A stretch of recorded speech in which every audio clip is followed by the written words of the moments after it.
I know it's an interim belt, and there's always a little asterisk with that, but it's still a UFC belt. So I just wonder what the excitement level is like for you right now ahead of this moment.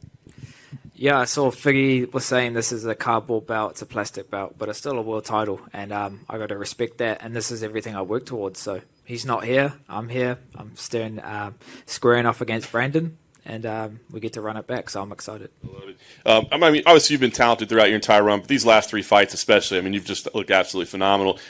Is there something different, a key that you can point on and say, like, this is what clicked to get me in this current form? I've said it in the Cody Garbrandt lead-up fight where I was saying I stopped chasing that. I stopped chasing to becoming the champion and started believing it, and I feel like that's definitely what you're seeing. What you're seeing in the cage is just a product of the hard work that we're putting in at City Kickboxing. I train with world champions day in and day out. Alex, Izzy, I know what it takes. I know the mindset they have, and it's about having high standards, ticking off all the boxes, and I've done that in my last few fights, and for this fight, I've taken no shortcuts. I'm ready to go wherever this fight goes. It's a 5-round fight, my first one, but I'm at this stage where it doesn't even matter who I'm fighting. Brandon Figueroa is not about that. It's about love yourself, and I'm just more than ready to become a world champion. Is this a fight that you either A, like, knew you'd see this guy again, or B, like, really wanted to see this guy again? I mean, is this a fight you needed to have back? Yeah, it's a fight that I always wanted to run it back, and it's all about timing. The guy that fought Brandon back in the 2019 isn't the same guy that's fighting him this Saturday. Just some completely different headspace. Being a father now, being a husband, going through more experiences, and just leveling up everywhere. And I feel like the self-belief is the difference now. Before I didn't really believe it. Now, I truly believe I'm going to be a world champion, and that just comes from the training, the preparation, who I surround myself with, home life, balancing all of that, and just having fun while I'm doing it. So when you're doing all of those things, that's when great things happen. So, I'm not naive. I know Brandon's done well since that fight, and that gave me a lot of confidence as well, knowing that after our fight, he went on to win a world title. So it just reassured me I'm fighting the best guys in the world.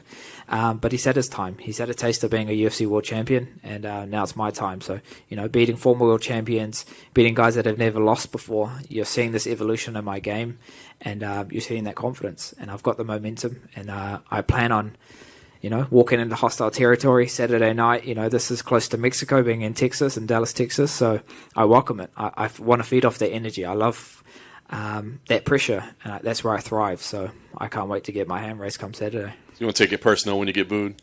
I don't take it personal. I welcome it. Boo me. Want to see me lose. I thrive in that. That's what my opponents did. That was their downfall, when they overlooked me, underestimated me, and counted me out.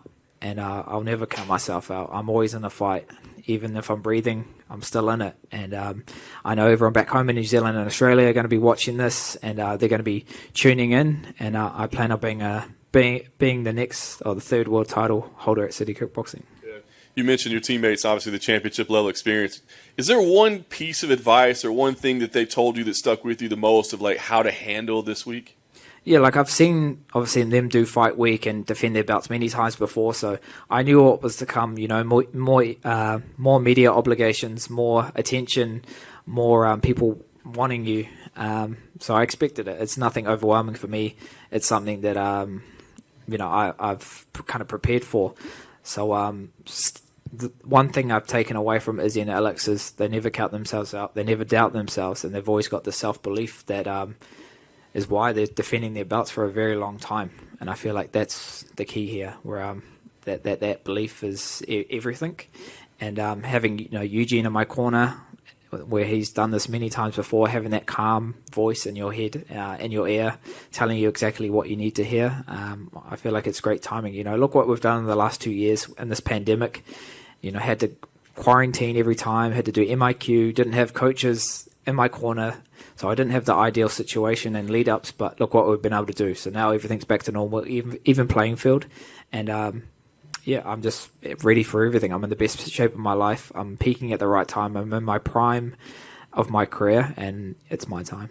I'm curious what they've told you, whether it be coaches, whether it be teammates, about like this moment. Like in one way, you want to treat it like it's any other fight, right? Like you just want to do what you've always done. But on the other hand, you're fighting for a UFC world title. I mean, you kind of want to embrace the special moment, right? So what have they told you in terms of finding that balance?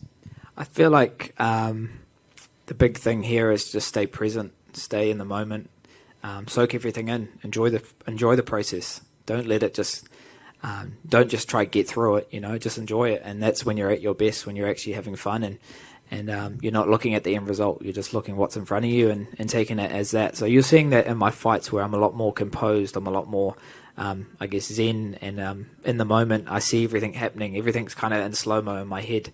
And that's just the evolution that I've come from in the sport, through the highs and lows, ups and downs. But we keep turning up. And here we are now, a few days out from fighting for a world title. Last thing for me, obviously, you clearly can't look past this weekend, but you win the title.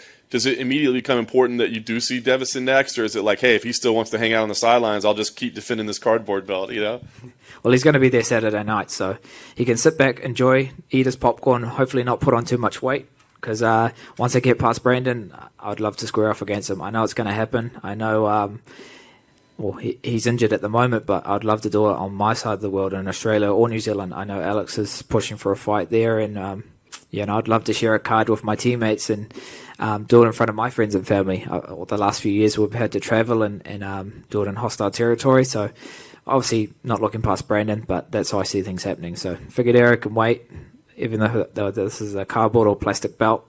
It's still a world title, and he's not here. He didn't turn up, and you could just sit back and enjoy the show. Over here, we just had Anthony Smith in here, and he was saying that he doesn't quite understand when fighters say they have to change their camp to prepare for a 5-round fight rather than a 3 rounds, because it's not like their lungs are getting any bigger or stuff like that. So I'm curious if you're in the same mindset, or if you actually did change up this camp to prepare for a 5-rounder. So what we do at City Kickboxing, Eugene's already come up with a system to prepare us for 5-round fights already. And he told me this before I started my camp. So when I was in my camp, I was like, so do you want me to do extra hills, extra sprints, extra conditioning? And he's like, our system is actually set up for you to fight for world titles. So that's the kind of caliber of team that I have around me that have already been preparing me for years of what was to come. So now that we're here, we haven't really changed any system. We haven't had to go to any new camp, haven't brought in any new coaches. We've had Alex come over, which is awesome, and feeding off their energy. So there's something special that's happening at the gym at City Kickboxing, and just being there. And I didn't go to Vegas. I could have gone, but I wanted to put my best foot forward, and I didn't go over and support Alex and Izzy in their fights because I got my own title to win. I got my own belt to win. So I got to respect that. And now we're here fight week, full confidence, not having to play catch up. My weight's good, mentally, emotionally, physically, peaking it all at the right time. So I'm just focused, dialed in, and ready to win a world title. Well, on the flip side of that, saying you didn't change anything at camp, Brandon has changed his camp completely. Now he's in Kansas City. Are you expecting a different fighter, or is it like something like Tyson Fury once said, where during the fight you always just kind of fall back into what got you to the dance to begin with? Yeah, he can change up his camps and get new looks and new coaches. I just wanted to bring his best version. I feel like I was a bit disrespected in the Cody Garbrandt fight when people were saying, look how washed up Cody looks. Anyone can beat him, but it's because I made it look that easy. Every target, every shot that I landed was on the target. Everything that I did in that fight was picture perfect. And when you really break down what I did in that fight, then you can actually appreciate it. So come Saturday night, I'm going to show that I'm on another level. I'm going to show that it doesn't matter if you're training at a new camp. You can bring in whoever you want. It doesn't even matter who I'm fighting. I just believe that I'm going to be the best. I believe I'm going to be a world champion, and that's just how confident I am. Hey, Kai. Yep. Back in the first fight, kind of in the later rounds, Brandon really started feeling himself. He was kind of flexing and doing a little bit of yelling. Do you remember that part? And did that kind of get under your skin at all? Yeah, I feel like I'm not making any excuses. That fight, the weight cut was an issue for me. So my legs weren't there in that fight. And I feel like when he was doing all of that, I wanted to fire back and push more, but my body just wasn't reacting like it usually would be. So, like I said, I'm a different. All the antics, all the stuff that doesn't actually matter, I'll be pointing to the ground and saying, let's swing. I'm not moving. I'm not taking a back step. And this is the people's main event. I feel like people are really sleeping on this fight that don't really watch the flyweights, but we're in this co-main event for a reason. We both come to fight, and I feel like it's going to be a dogfight. So if this goes 5 rounds, a bloody back and forth war, I'm ready to take it there. So, I feel like you can't really go back on that fight and say you can't really go back on that fight and say it's going to be the same, because it's not. We're not on the same level, and he's gone on to win the belt, so he's got that confidence. He's had a taste of gold, and where I'm at in my career, it's all about momentum, and I'm on a 3-fight win streak, beating guys that are best in the world, and that's what I'm going to show on Saturday night. Kai over here. Pantoja's been making a lot of noise, wanting an interim title fight. He's beat both you and Moreno in a tough house before. What do you make of his campaign to get a title shot? Pantoja, yeah, he's definitely, I guess, one of the top guys in this division. But his downfall is you can't wait to get a title shot. You got to go out there and show why you deserve it, and that's what I did. No one wanted to fight Askar Askarov. Ask everyone in that top 5. Everyone was avoiding that fight. After the Cody fight, they asked me, "What do you want to do?" I said, "I want to fight someone in that top 5. I'm not going to sit around and just wait on a win.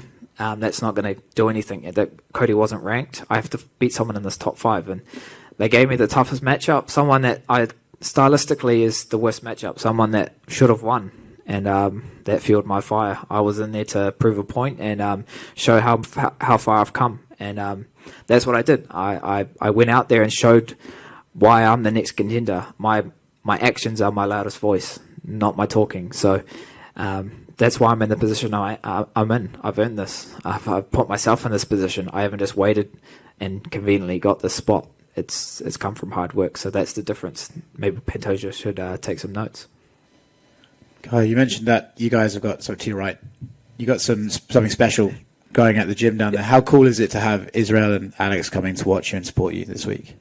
Yeah, that's just the type of team we are. It's like family. I was in their camps, at this, they fought in the middle of my camp, and I've seen the hard work that they've put in. I've seen what they've had to do over the years to retain their titles, fighting the best guys in the world.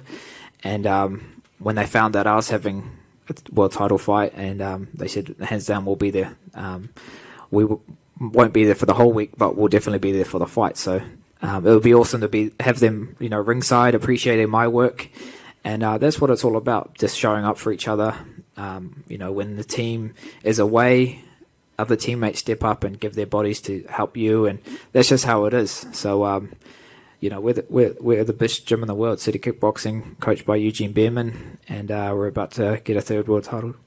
And if you look at the work that you guys have done, Israel and Alex especially, do you think it's about time that you guys are able to demand, okay, look, we had to go through all this to fight during COVID. We had to come up to all these places. Now it's time that collectively as a team, we are able to demand you guys come down here.